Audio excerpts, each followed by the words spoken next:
بسم اللہ الرحمن الرحیم۔ السلام علیکم۔ ایک بادشاہ اپنے محل کی چھت پر چہل قدمی کر رہا تھا۔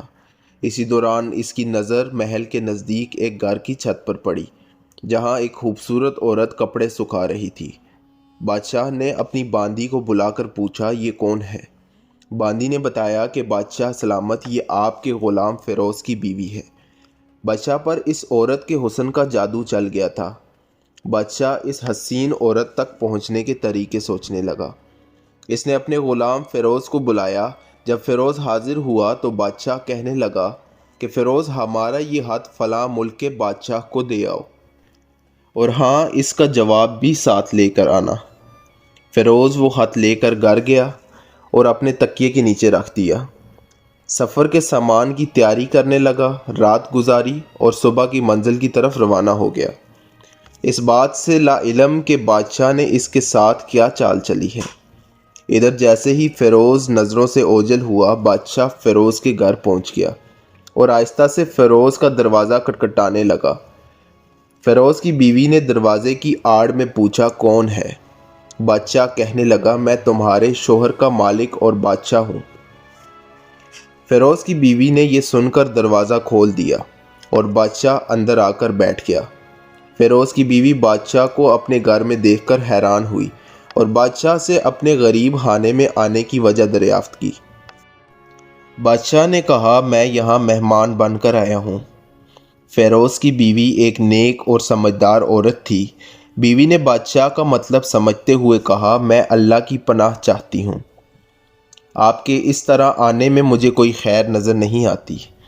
بادشاہ یہ سن کر غصے میں آ گیا اور کہنے لگا، اے لڑکی، شاید تم مجھے پہچانتی نہیں، میں بادشاہ ہوں، تمہارے شوہر کا مالک ہوں۔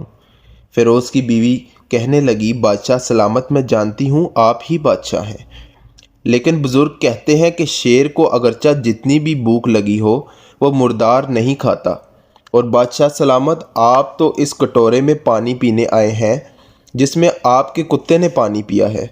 بادشاہ اس بات کو سن کر بہت شرمسار ہوا اور اس کو چھوڑ کر واپس چلا گیا، لیکن جلدی میں اپنا رومال وہیں بھول گیا۔ اب فیروز کو آدھے رستے میں یاد آیا کہ بادشاہ نے جو خط اسے دیا تھا وہ تو گھر ہی چھوڑ آیا۔ اس نے گھوڑے کو تیزی سے واپس موڑا اور اپنے گھر کی طرف لپکا۔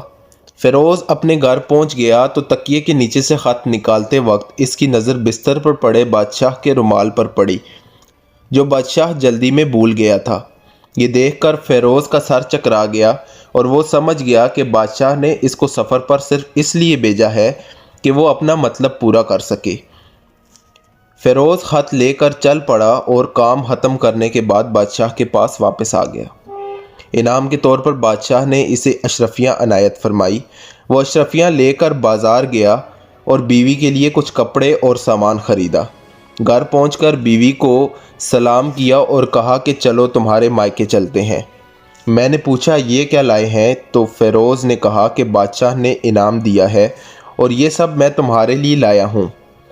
بیوی تیار ہوئی اور اپنے شوہر کے ساتھ اپنے والدین کی طرف روانہ ہو گئی۔ فیروز بیوی کو گھر چھوڑ کر واپس آ گیا اور 1 مہینہ گزرنے کے باوجود نہ بیوی کا پوچھا نہ واپس لے کر آیا۔ کچھ دنوں بعد فیروز کے سالے اس کے گھر پہنچ گئے اور کہنے لگے، ہماری بہن سے غصے اور ناراضگی کی وجہ بتاؤ، ورنہ تمہیں قاضی کے سامنے پیش کریں گے۔ فیروز کہنے لگا، جیسے تمہاری مرضی، مگر میرے ذمے ایسا کوئی حق نہیں جو میں نے ادا نہ کیا ہو۔ وہ لوگ اپنا مقدمہ قاضی صاحب کے پاس لے گئے۔ قاضی نے فیروز کو بلایا۔ قاضی اس وقت بادشاہ کے پاس بیٹھا ہوا تھا۔ لڑکی کے بھائیوں نے کہا کہ قاضی صاحب، ہم نے پھولوں سے بھرا ایک سرسبز باغ اس کے حوالے کیا تھا، اس نے سارا باغ ہی اجاڑ دیا، سارے پھل کھا لیے اور درخت کاٹ دیے۔ قاضی فیروز کی طرف متوجہ ہوا۔ فیروز نے کہا، جو باغ میرے حوالے کیا گیا تھا وہ میں نے اس سے بہتر حالت میں انہیں لوٹا دیا ہے۔ قاضی لڑکی کے بھائیوں کی طرف متوجہ ہوا اور بھائی کہنے لگے، ہاں، اسی حالت میں واپس کیا ہے، لیکن ہم اس سے باغ واپس کرنے کی وجہ دریافت کرنا چاہتے ہیں۔ قاضی نے کہا، ہاں فیروز، تم اس بارے میں کیا کہنا چاہتے ہو؟ فیروز کہنے لگا، میں باغ کسی بغض نفرت کی وجہ سے نہیں چھوڑ رہا، بلکہ اس لیے چھوڑ رہا ہوں کہ ایک دن میں اس باغ میں داخل ہوا تو میں نے وہاں شیر کے پنجوں کے نشان دیکھے۔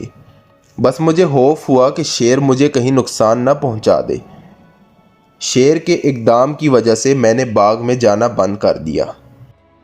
بادشاہ جو ٹیک لگا کر یہ سب سن رہا تھا وہ سب سمجھ گیا اور کہنے لگا، فیروز اپنے باغ کی طرف مطمئن ہو کر جاؤ۔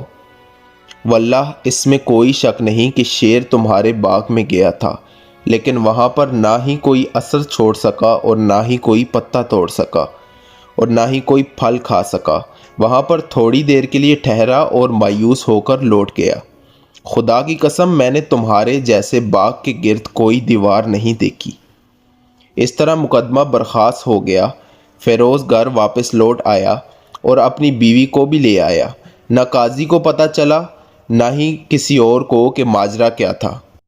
دوستوں، نیک بیوی یا خاوند کا ہونا کسی جنت سے کم نہیں، لیکن شک کی ایک چھوٹی سی چنگاری آپ کے بسے بسائے گھر کو تباہ کر دیتی ہے۔ اس لیے کبھی بھی ان معاملات میں جلد بازی کبھی نہ کرنا۔ اپنے گھروں کو اجڑنے سے بچائے رکھو کہ خوب بہتر ہے کہ اپنے اہل و عیال کے عیب چھپائے رکھنا۔ اپنے گھروں کی بید کسی پر ظاہر نہ ہونے دو۔ اللہ ہمارے گھروں کو خوشیوں سے بھر دے اور ہمارے اہل و عیال کو اپنے حفظ و امان میں رکھے، آمین۔ اسی کے ساتھ مجھے دیجیے گا اجازت۔ اگر ویڈیو پسند آئی ہو تو ویڈیو کو لائک اور چینل کو سبسکرائب کیجیے گا تاکہ آنے والی ویڈیو آپ تک بر وقت پہنچتی رہیں۔